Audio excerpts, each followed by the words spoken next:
Hello, my fellow makeup enthusiasts. Welcome back to another edition of Makeup Use Disorder. Not an official DSM diagnosis, but it probably should be.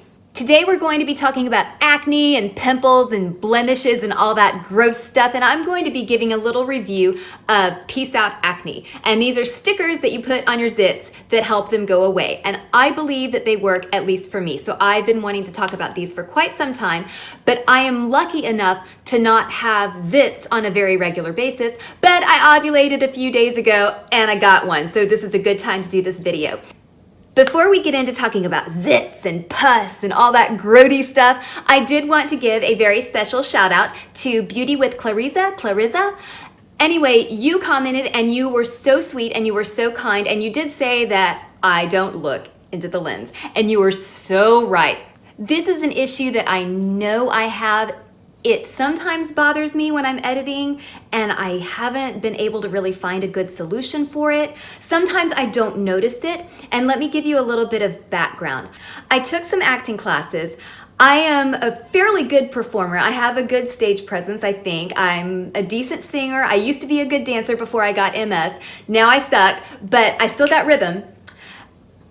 Anyway, I'm a terrible actress. Terrible. You put a script in my hand and I read it and it rings so false. It's just pathetic. I did take quite a few acting classes when I lived in Los Angeles and I was trying to be an actress. And many of those classes involved doing some on-camera work. And I had a really, really bad tendency to look directly at the camera. Now, for doing something like a YouTube video, that's good because you want to feel like I'm talking to you, like we're having a conversation. I get that. I watch videos too. And I love it when people actually talk to the camera instead of talking like this. Well, I had to fight my tendency to talk to the camera and to read my lines into the camera and learn how to look over to the side or how to look like I'm actually talking to another person. That is much better for any kind of drama or television. Obviously, I never really got into that. When I watch interviews, when I watch TED Talks, nobody talks like this. They talk like this, or they talk like this to a big live audience. What I have done today is I have placed some dark tissue paper over my monitor so that I will not be tempted to look at it. Another thing that I struggle with is having this conversation with myself. Of course, obviously I'm talking to you guys out there, but you're not here. It's not live. You're not in front of me. So when I'm filming, I'm just talking to myself, talking to the camera. And if I look at the monitor, it feels more like I'm having a conversation with an actual person, so it feels a little bit more natural to me. I'm gonna try to stop that.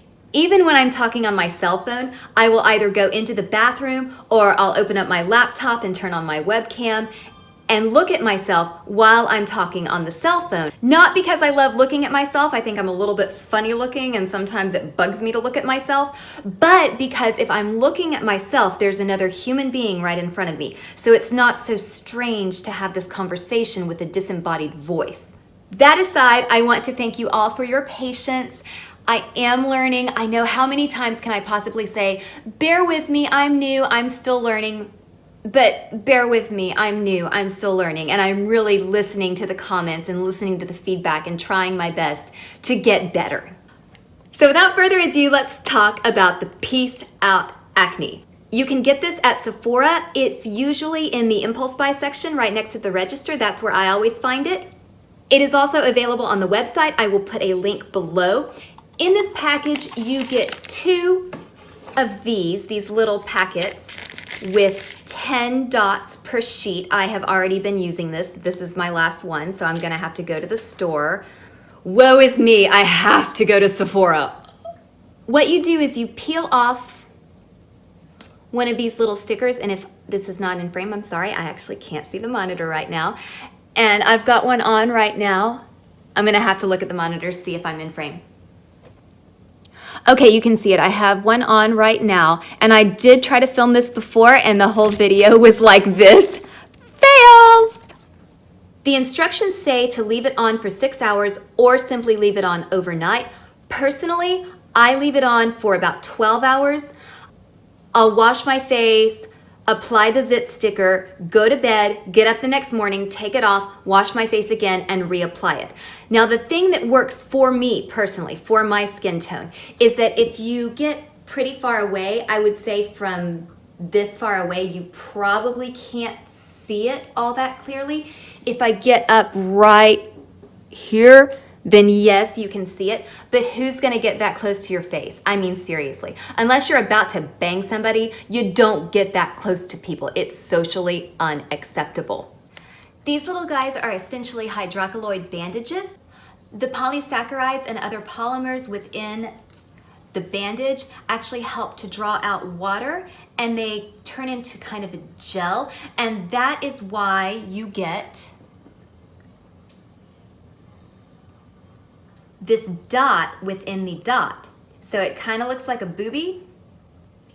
This is actually not sebum and pus and gunk. This is just a property of the bandage itself, but it kind of feels like it's drawing out the gunk, and if you want to pretend that, go for it.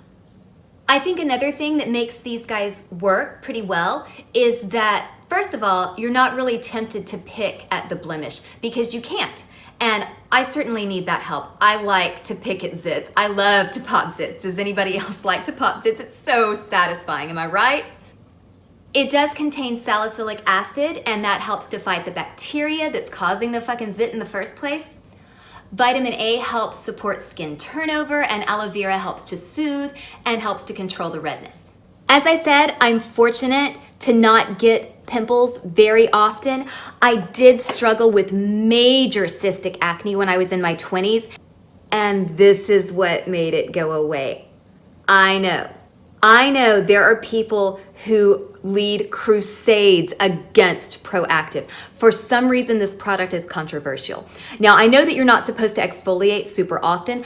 I use this about once a week, and it really does keep the blemishes at bay. Of course, if it's hormone related, it's really hard to avoid zits entirely. But I'm not constantly walking around with pepperoni face like I was when I was in my 20s. And if I'm being honest, this is a holy grail product for me. I do use it weekly, and I would put up a really big fight if somebody tried to take this away from me. I know, it's poison, my face is gonna fall off, it's gonna age me, blah, blah, blah, blah. It works for me, okay? If it doesn't work for you, I totally get it. Avoid that shit like the plague, but it works for me. But this video is not about Proactive. It's not about the controversy surrounding Proactive, even though I know I'm gonna hear some stuff. That's okay. We're all entitled to our own opinions. This is about these Peace Out Acne stickers, dots, these guys. I have repurchased these probably 10 times, and I've never done a video on them because I wasn't set up to film the last time I had a big honkin' zit. So when I got a big honkin' zit, I decided that I would go ahead and review these. One more thing before I sign off. Two more things, maybe three. Oh, a few more things. If you did watch my Beautylish Lucky Bag unboxing, I ragged on this a little bit. I don't know, did I rag on it? I just said that I didn't like texturizing sprays. Well, I'm wearing it today. When I was uploading to YouTube yesterday, YouTube picked my Hermione Granger look as the thumbnail, and I looked at it and I went, that actually looks okay. So I'm giving this a really, really fair shot. And I'm actually kind of liking having the big hair. I feel like a real Texan. I also said some really, really, really not nice things about this color. Not about the product. The product is bomb. Did I pull that off? No. A few people did say that they thought that the color looked pretty on me, and I'm like, what? Seriously? And then I tried it again this morning, and I thought, I'm gonna give this a really, really fair shot. I'm not wearing it right now. I just wasn't feeling the nudie vibe this morning. But I'm gonna give this a fair shot, and I'll wear it in some future videos, and I'll do a road test, and I'll get back to you on this because I think I may end up liking this. Crazier things have happened. So that really does wrap it up for today. As always, a very, very special shout out to anyone who is watching this video on the toilet, and I am talking to you, Mom. Until next time, stay adorably obsessed with makeup.